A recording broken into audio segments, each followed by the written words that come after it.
Hello everyone, Brayco here. A champ in the making, as the only title to my name includes coming in 356 out of 711 for my very first and only regional tournament. But with the conclusion of EUIC 2026, I have the itch to come out of my extended training arc and share 5 tips I wish I knew before going to my very first VGC tournament. Your first live event can be very exciting, overwhelming, and honestly life-changing, so let's make sure you are prepared. Very quick. So I decided to attend my very first VGC tournament when I heard there was going to be one relatively close to my hometown. Basically what that meant was that I didn't have to take a plane to get to the venue. I felt like I could pilot one of my favorite Pokemon, Torkoal, to many victories, but I didn't want to compete alone. So that following morning, I found my friend at work, who loves Pokemon just as much as me, and dragged him along. It may have been one of my more crazier ideas pitched to him, but I'm glad he agreed with the promise of meeting other Pokemon fans, maybe taking pictures with some pros, and rating the Pokemon vendors. Whether that was healthy for our wallets, that's a different story. Okay, so tip number 1. Know why you're competing. Before even signing up, you have to define your reason for going. Are you there to maybe try a fun Smeargle team and meet new people? Get your feet wet and experience your very first event? Maybe you want to test your skills and make a meta call. Or go all in and win it all. Your why sets your expectations and determines how much prep you'll put in. For me, my goals were simple. Gauge my skills, make new friends, and if I was lucky, maybe play on stream. Spoiler, so my 4 and 5 run didn't qualify me for the stream, but there's always next time to show off my Torkoal. Tip number 2. Don't be afraid to talk to your opponents. As long as they're comfortable chatting, talking before a match is one of the easiest ways to make friends at events. You're both there because you love Pokemon, which is already half the battle when making new friends. In the end, a positive environment helps everyone improve. So, I'm actually still friends with my round 1 opponent from 2 years ago.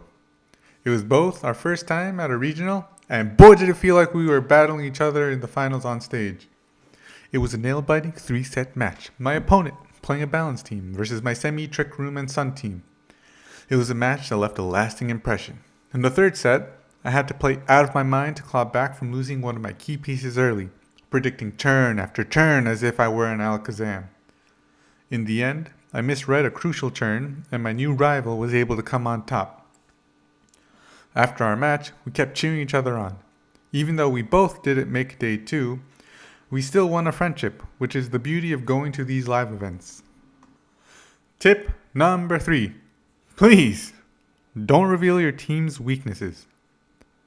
You would think this was obvious, but the nerves from being at your first event could lead to this mistake.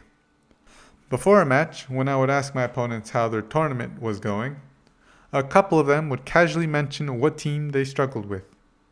What they didn't know was that I was running that very strategy, aka Trick Room, a strategy that flips the speed turns by making the slow Pokemon faster than the fast Pokemon.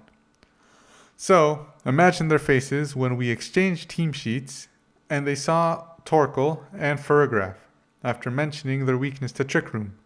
Their "oh" was very audible even across the table. The funny part, the first time this happened, I didn't believe them, so I lost that first set. But after that, I started using that information and helped me win at least 2 of my matches. Remember, VGC is an information game, so don't give away free info. Tip number 4. Learn how to use open team sheets. Your first best of 3 with open team sheets can feel overwhelming.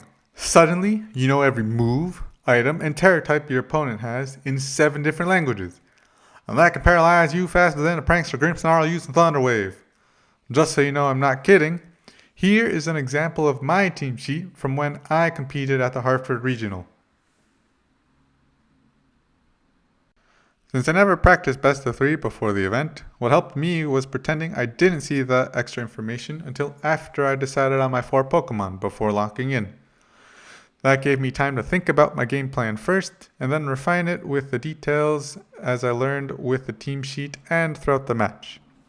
For example, I once had to bring my Pokemon that normally lose to Iron Bundle, but when I checked the team sheet and saw it was a support set, not an offensive one, I could play even more aggressive without fearing an Ice Beam or Hydro Pump to my Fire or Dragon Pokemon. So take each turn step by step to absorb all the information and not let it overwhelm you. If you want to practice best of 3 with open team sheets before your first live event, one of the free and easy ways to practice is on Pokemon Showdown, a battle simulator essential to VGC players. Tip number 5. Take notes and make adjustments. VGC tournaments are all about adapting in real time. Between games, keep in mind things like what worked, what didn't work, speed interactions. Maybe you observe opponents' tendencies and playstyles. Also note their win conditions and your win conditions, just to name a few. Also remember that everyone has off days, and everyone has a chance to have good days too. Take a breath, reviewing your notes, and thinking clearly about your next turn will keep your mental game strong, even when facing up against players that you've seen on stream.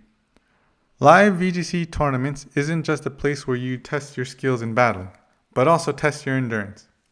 With more and more people competing in tournaments throughout the year, you might have a day 1 that lasts up to 9 to 10 hours.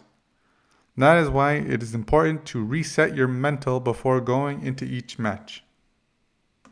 Bonus tip! You have to have fun. Seriously, you're in a building with over 1,000 people who love the same game as you. Whether you go 2-7 or 9-6, you're learning, improving, and being part of the community. Anyways, let me know in the comments which event you're attending next, or if these tips helped you in your last tournament. And if you enjoyed the video, hitting that thumbs up really helps the channel grow. I'm excited to keep making content and go on this competitive journey together. I also have a Discord linked below, which I'm building to make VGC resources more accessible. So maybe I'll see you at NAIC. And until next time.